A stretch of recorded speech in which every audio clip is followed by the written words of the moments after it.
Bacaan dari kitab Bilangan. Pada waktu itu Bileam memandang ke depan, dan ia melihat orang Israel berkemah menurut suku mereka. Maka roh Allah menghinggapi dia. Lalu ia mengucapkan sanjak. Katanya, "Inilah tutur kata Bileam bin Beor, tutur kata orang yang terbuka matanya, tutur kata orang yang mendengar firman Allah, yang melihat penglihatan dari Yang Maha Kuasa sambil rebah, namun dengan mata tersingkap. Alangkah indahnya kemah-kemahmu, hai Yakub, dan tempat-tempat kediamanmu, hai Israel. Laksana lembah yang membentang luas, laksana taman di tepi sungai, laksana pohon gaharu yang di taman Tuhan, laksana pohon ara di tepi air. Seorang pahlawan tampil dari wangsanya, memerintah bangsa yang tak terbilang banyaknya. Rajanya akan naik tinggi melebihi Agag, dan kerajaannya akan dimuliakan." Kemudian diucapkannya lagi sanjaknya, "Inilah tutur kata Bileam bin Beor, tutur kata orang yang terbuka matanya, tutur kata orang yang mendengar firman Allah, dan yang memperoleh pengenalan akan Yang Maha Tinggi, yang melihat penglihatan dari Yang Maha Kuasa sambil rebah, namun dengan mata tersingkap. Aku melihat dia, tetapi bukan sekarang. Aku memandang dia, tetapi bukan dari dekat. Sebuah bintang terbit dari Yakub, tongkat kerajaan timbul dari Israel. Ia meremukkan pelipis-pelipis Moab dan menghancurkan semua anak Set." Demikianlah sabda Tuhan. Syukur kepada Allah. Tunjukkanlah lorong-lorong-Mu kepadaku, ya Tuhan. Tunjukkanlah lorong-lorong-Mu kepadaku, ya Tuhan. Beritahukanlah jalan-jalan-Mu kepadaku, ya Tuhan. Tunjukkanlah lorong-lorong-Mu kepadaku. Bawalah aku berjalan dalam kebenaran-Mu dan ajarlah aku, sebab Engkaulah Allah yang menyelamatkan daku. Tunjukkanlah lorong-lorong-Mu kepadaku, ya Tuhan. Ingatlah segala rahmat dan kasih setia-Mu, ya Tuhan, sebab semuanya itu sudah ada sejak purbakala.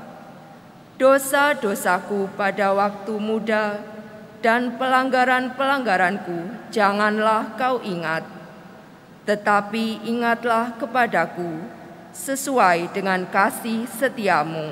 Tunjukkanlah lorong-lorong-Mu kepadaku, ya Tuhan. Tuhan itu baik dan benar, sebab itu Ia menunjukkan jalan kepada orang yang sesat.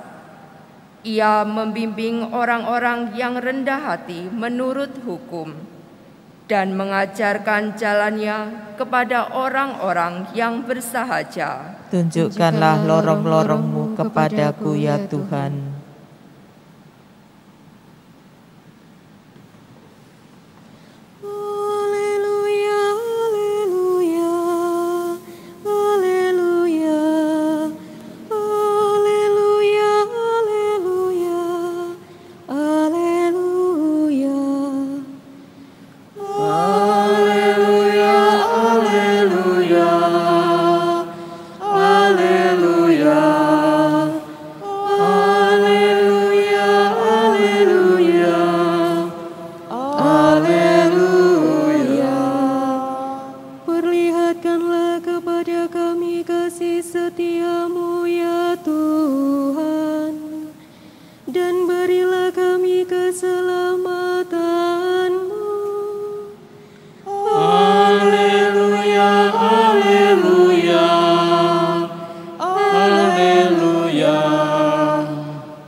Tuhan bersamamu dan bersama rohmu. Inilah Injil Yesus Kristus menurut Santo Matius. Dimuliakanlah Tuhan. Pada suatu hari Yesus masuk ke Bait Allah. Ketika ia sedang mengajar, datanglah imam-imam kepala dan pemuka-pemuka bangsa Yahudi kepadanya. Mereka bertanya, "Dengan kuasa manakah engkau melakukan hal-hal itu? Dan siapakah yang memberikan kuasa itu kepadamu?" Jawab Yesus kepada mereka, "Aku juga akan mengajukan satu pertanyaan kepadamu, dan jika kalian memberikan jawabannya, aku pun mengatakan kepada kalian, dengan kuasa manakah aku melakukan hal-hal itu? Nah, di mana pembaptisan yang diberikan Yohanes, dari surga atau dari manusia?" Mereka lalu berunding satu sama lain. "Jika kita katakan dari surga," ia berkata kepada kita, "Kalau begitu mengapa kalian tidak percaya kepadanya? Tetapi jika kita katakan dari manusia, kita takut kepada orang banyak, sebab semua orang menganggap Yohanes itu nabi." Mereka lalu menjawab, "Kami tidak tahu." Maka Yesus pun berkata kepada mereka, "Jika demikian, aku pun tidak mau mengatakan kepada kalian dengan kuasa mana aku melakukan hal-hal itu." Demikianlah Injil Tuhan. Terpujilah Kristus.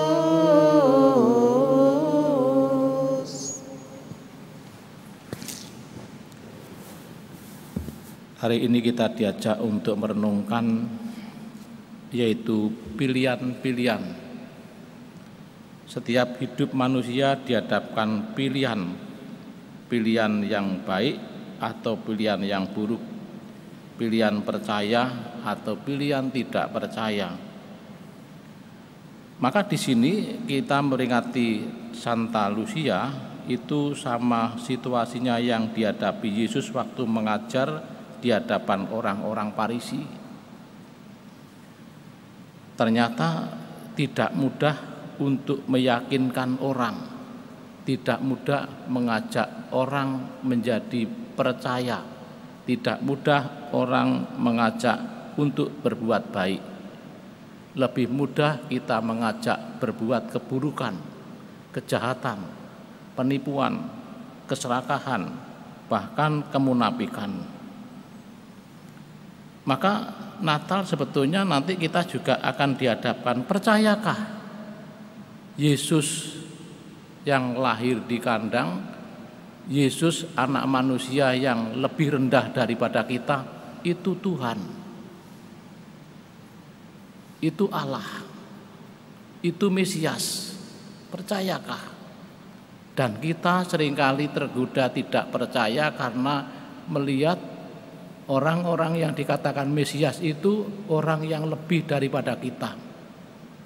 Dalam kehidupan kita sehari-hari kita mudah percaya kepada orang-orang yang di atas kita.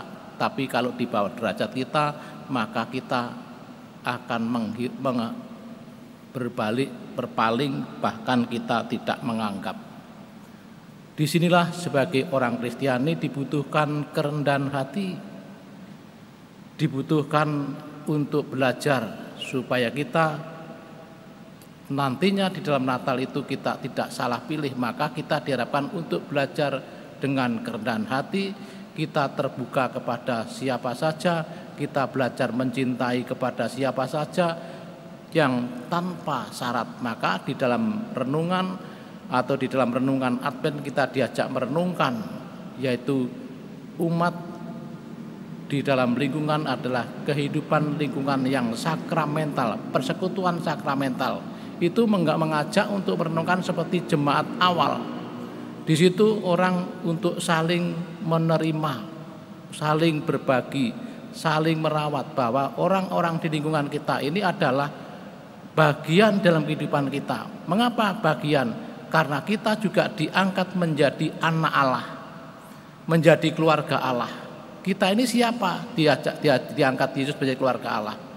Kita diangkat, dijadikan menjadi satu keluarga Allah, supaya kita bisa bersatu, bersiap mencintai seperti Kristus mencintai kita tanpa syarat.